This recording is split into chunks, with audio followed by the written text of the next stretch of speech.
day everyone, especially to you ma'am. We are the BSMARE 3 Alpha, composed with 8 members. And today, we will present our analysis of ethical situations. We choose the theory of Jeremy Bentham's and John Stuart Mill, known as Utilitarianism, because it focuses on choosing actions that bring the greatest good for the greatest number. We believe this approach is practical and relevant, especially in real-life situations where decisions affect many people. It's helped us to think not only about what is right, but also the consequences of our actions. With this framework, we will now present our ethical analysis. Good day everyone.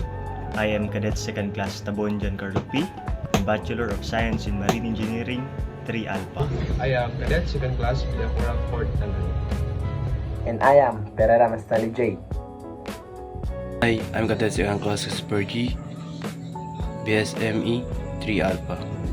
I am Cadet 2nd Class TALISIC SHERWIN from BSME 3 Alpha. Everyone, I am Cadet 2nd Class LARATO JERALD.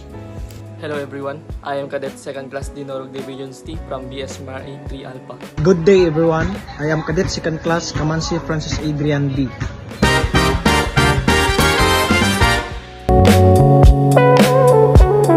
Good day everyone. And today, we will present the different types of ethical situation using the principle of utilitarianism. This theory is developed by Jeremy Bentham and John Stuart Mill. Teaches us that the right action is the one that produces the greatest happiness. It's not just only about what we feel is right, but also the outcome of our decisions. We must ask, does this action bring more good than harm? In real life, discussions are not always easy. Sometimes they involve sacrifice. And sometimes, doing what is right means choosing what is difficult. That is why we carefully analyze each situation.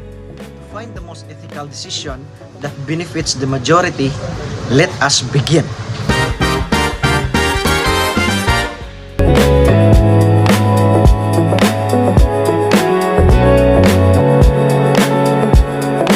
Situation number 1. Unmotivated niece. In this situation, the aunt sacrifices her own comfort just to support her niece's education. This shows love and concern, but love alone is not always enough. The niece, however, shows no effort. She is unmotivated, absent, and not serious about her studies. This creates frustration and wasted of opportunities. If the aunt continues supporting her without change, the outcome may become worse. The niece may become dependent and never learn responsibility. This situation is so painful because the aunt's intention it is good, but the result is not beneficial for the both of them. Utilitarianism reminds us that action must lead to positive results, not just good intentions. The more ethical action is to push financial support and instead guide the niece toward responsibility and discipline. This may hurt at first, but sometimes the best lessons come from hardship and reality. Therefore, the ethical choice does not tolerate irresponsibility, but to guide her into a better future, even if it requires tough love.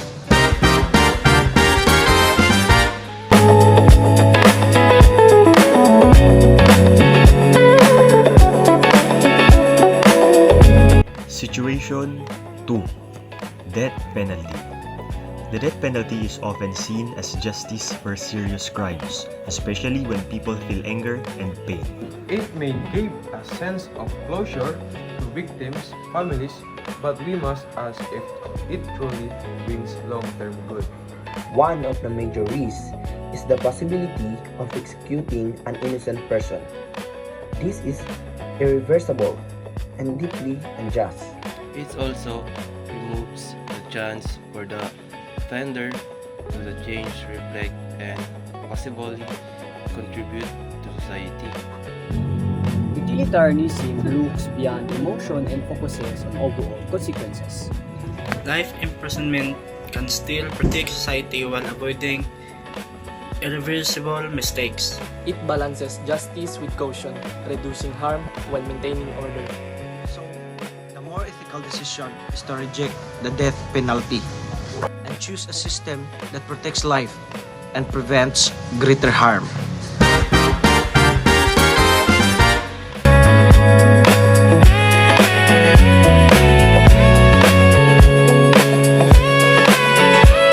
Situation 3. Organ selling. The man in this situation is driven by desperation. His love for his family pushes him to sacrifice his own body. While his intention is understandable, the act itself is dangerous and harmful. Selling an organ can cause lifelong health problem and emotional suffering. He's also opened the door to exploitations where the poor are taken advantage of by a legal system. Utilitarianism asks us to look at the bigger picture, not just one person's certain gain. If this practice continues, many people may suffer in the future.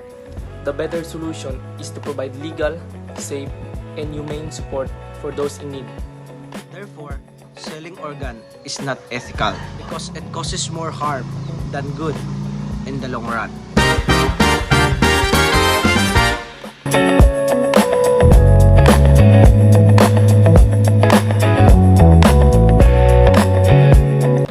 Situation 4. Tax avoidance.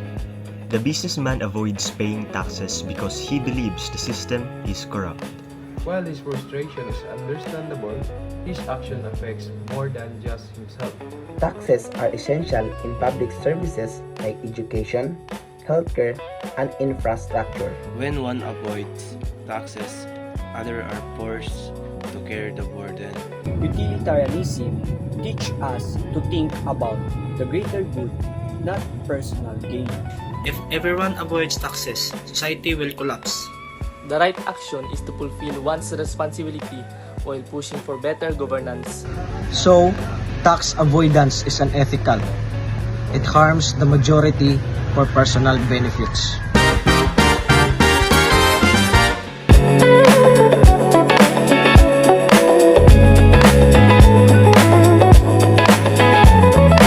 Situation 5. Abortion.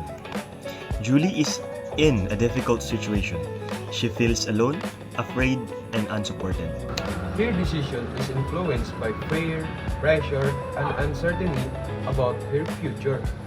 This situation is emotional because it involves both her life and the life of unborn child. Utilitarianism asks us to consider the total impact of the decisions. Ending a life removes the positive of future happiness and contribution. Instead, support systems like family, community, and counseling can provide better outcomes.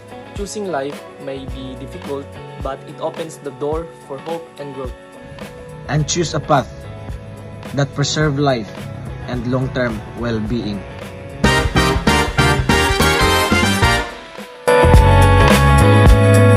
Situation 6. Same-sex marriage. Same-sex marriage involves two people who genuinely love each other. Their relationship is based on consent, respect, and commitment. Allowing them to marry brings happiness and fulfillment. Denying them that right creates pain, exclusion, and inequality. Utilitarianism supports action that increase happiness without causing harm. There is no direct harm to others in recognizing their relationship.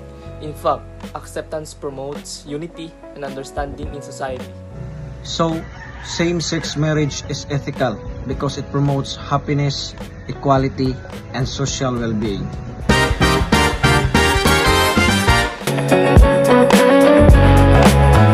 In every situations, we are faced with difficult choices. Not all decisions are black and white. But ethics help guide us. Utilitarianism reminds us to think beyond ourselves. To consider the happiness of others. And to reduce suffering whenever possible. Sometimes the right choice is the hardest one. But in the end, choosing a greater goods to lead a better world. Thank you.